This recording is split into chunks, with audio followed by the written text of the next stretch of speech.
सभी किसान भाइयों को हाथ जोड़ के नमस्कार, सत श्री अकाल, सलाम, गुड इवनिंग। किसान भाइयों, जैसा कि इस वीडियो की डिस्क्रिप्शन में लिखा हुआ है, किसानों का कर्ज वर्सेस कंपनियों का कर्ज, इस बात की जानकारी हर भारतीय को होनी चाहिए। क्योंकि जब पहले हमारे आंदोलन होते थे C2+50% के लिए और किसानों की कर्ज मुक्ति के लिए, तो टीवी डिबेट में अक्सर सरकारी और दरबारी अर्थशास्त्री ये सवाल करते थे कि किसानों ने कर्ज लिया है तो वो वापस क्यों नहीं देंगे। इससे बड़ी मन को पीड़ा होती थी। एक तरफ विजय माल्या, नीरव मोदी जैसे लोग 10,000 करोड़ रुपया लेके देश से फरार हो जाते हैं, लेकिन उनसे कोई पूछने वाला नहीं है। यदि एक किसान फसल खराब होने के कारण 10,000 रुपए का कर्ज ना चुका पाए तो बैंक उसके पोस्टर बाहर लगा देते थे और उसकी सरेआम बेइज्जती करते थे। यह बात मन को बड़ी पीड़ा देती थी। तो आज आपको इसी के बारे में बताएंगे कि पूरे देश में किसानों का कर्ज और कंपनियों के कर्ज की क्या स्थिति है। पहले यदि हम बात करें किसानों के कर्ज की, 2018 में सरकारी संस्थान नाबार्ड ने अपनी एक रिपोर्ट में कहा था कि भारत में 52% यानी 52% किसानों के ऊपर कर्ज है और एक किसान के ऊपर एवरेज कर्ज 1 लाख रुपए का है।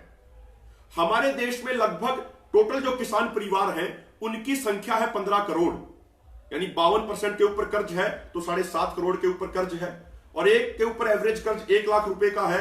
तो भारत के सभी किसानों पे टोटल कर्ज हुआ 7.5 लाख से 8 लाख करोड़, अधिक से अधिक 8 लाख करोड़ रुपए कर्ज हुआ। और यदि हम बात करें तो एक संगठन है OECD, उसने अपनी रिपोर्ट में कहा कि यदि सन 2000 से लेकर 2017 तक भारत के किसानों को उचित MSP मिलता, जिसका वादा सरकारों ने किया था, तो भारत के किसानों को 17 सालों में 45 लाख करोड़ रुपए मिलने चाहिए थे, जो उन्हें नहीं मिले। यानी एक तरीके से हमारी सरकारों ने सभी किसान भाइयों की जेब से 45 लाख करोड़ रुपए निकाल लिए। एक और संगठन है CACP, commission on agriculture cost and prices. ये अपनी रिपोर्ट में कहता है, इसकी 2016 में एक रिपोर्ट आई थी कि यदि स्वामीनाथन कमीशन के अनुसार किसानों को फसलों का MSP दिया जाए तो हर साल हिंदुस्तान के किसानों को 3 लाख करोड़ रुपए अधिक मिलने चाहिए। स्वामीनाथन आयोग की रिपोर्ट आई थी 2007 में। आज हम खड़े हैं 2021 में, यानी पिछले 13 सालों में हम किसानों को 39 लाख करोड़ रुपए ज्यादा मिलने चाहिए थे। मेरे भाइयों, ये कोई हमारे आंकड़े नहीं है, ये सरकारी संस्थानों के खुद के आंकड़े हैं।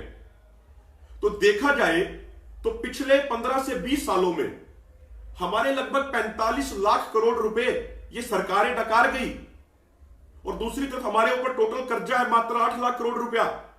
और वो कर्जा भी इसलिए है क्योंकि सरकारों की नीतियां गलत रही हैं।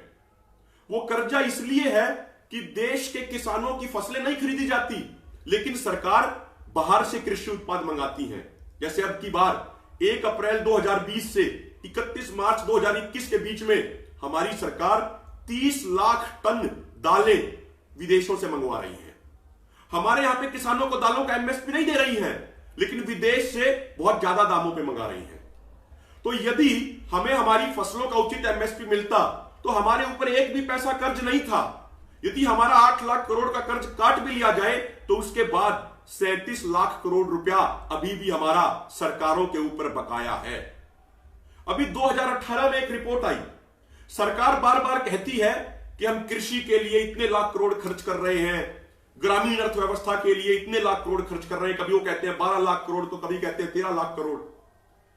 भाइयों, अभी एक 2018 में एक रिपोर्ट आई, उस रिपोर्ट में यह कहा गया कि 615 ऐसे लोग थे जिनको किसानों के नाम पे 60,000 करोड़ का लोन दिया गया, यानी एवरेज लोन दिया गया 100 करोड़ का। अब मुझे बताइए, देश में ऐसे कौन से किसान हैं जो 100 करोड़ के लोन लेते हैं? असल में यह लोन किसानों के नाम पे एग्रो बेस्ड इंडस्ट्रीज को दिया जाता है, कंपनियों को दिया जाता है और वो लिख दिया जाता है किसानों के नाम का।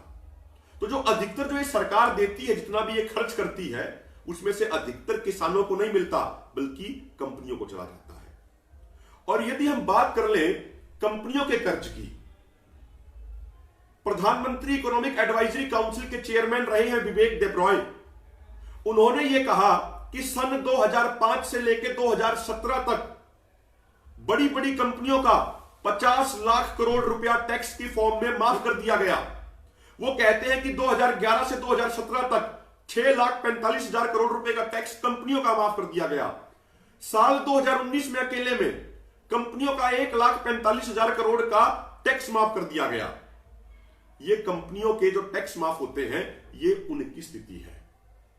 यदि हम बात करें बड़े बड़े कंपनी मालिकों की, बड़े बड़े उद्योगपतियों की, तो मुकेश अंबानी के ऊपर आज के दिन 2,88,000 करोड़ रुपए का कर्ज है।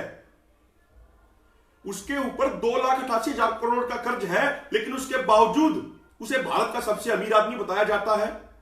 अरे भाई, उसे तो सबसे बड़ा कर्जदार बताना चाहिए।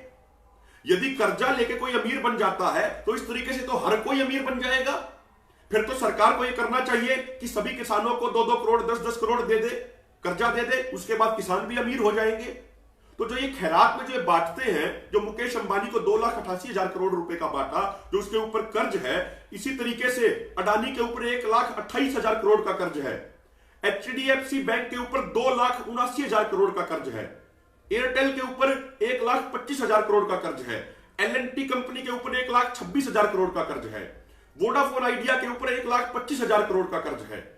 तो इन कंपनियों के ऊपर इतना लाखों करोड़ों का कर्ज है, लेकिन उसके बावजूद ये कहा जाता है कि ये कंपनी मालिक बहुत अमीर हैं, ये कंपनी बहुत अच्छी चल रही है। अरे भाई, ये तो कर्जदार हैं। जो देश के लोगों के खून पसीने की कमाई बैंकों में जमा थी, उसको ये डसने का, उसको ये चूसने का काम करते हैं। तो ये स्थिति है भाइयों, किसानों के कर्ज वर्सेस कंपनियों के कर्ज की। देश के किसान ने अपनी मेहनत से अन्न के भंडार भर दिए, लेकिन यदि उसकी फसल खराब हो जाए और वो 10,000 5,000 रुपए का कर्ज ना चुका पाए, तो ये बैंक सरेआम उसके पोस्टर लगा के उसको बेइज्जत करने का काम करते हैं। और किसान एक स्वाभिमानी कौम होती है, वो उस बेइज्जती को बर्दाश्त नहीं कर पाती और वो आत्महत्या कर लेते हैं। वहीं दूसरी तरफ विजय माल्या, नीरव मोदी, मुकेश अंबानी, गौतम अडानी, ये लोग लाखों करोड़ों रुपया बैंक का खा के बैठे हैं, लेकिन इनसे कोई ये पूछने वाला नहीं है कि भाई ये आप वापस क्यों नहीं चुका रहे हो। ये स्थिति है आज के दिन हमारे देश में। और मेरे भाइयों, आपसे मेरा निवेदन है कि किसान संगठन हमेशा ये मांग करते रहे हैं पहले से कि हमें कर्ज माफी नहीं, कर्ज मुक्ति चाहिए। माफी एक अपराधी को दी जाती है, कोई किसान अपराधी नहीं है, इसीलिए किसान को कर्ज मुक्ति चाहिए। और मेरा सभी युवा भाइयों से, नौजवानों से यह खास निवेदन है, देखिए, जो आंदोलन होता है वो हमारे और आप जैसे युवाओं के लिए एक पाठशाला भी होती है, नई चीजें सीखने के लिए वो एक ट्रेनिंग प्रोग्राम भी होता है।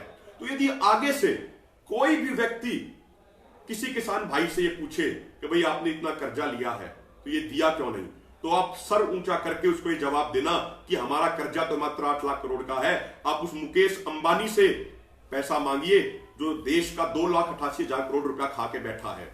आप गौतम अडानी से मांगिए जो 1,28,000 करोड़ बैंकों का चूस के बैठा है। आप L&T से मांगिए जो 1,26,000 करोड़ रुपए देश के लोगों की जो गाढ़ी कमाई है उसमें से लेके आराम से चुपचाप बैठी है।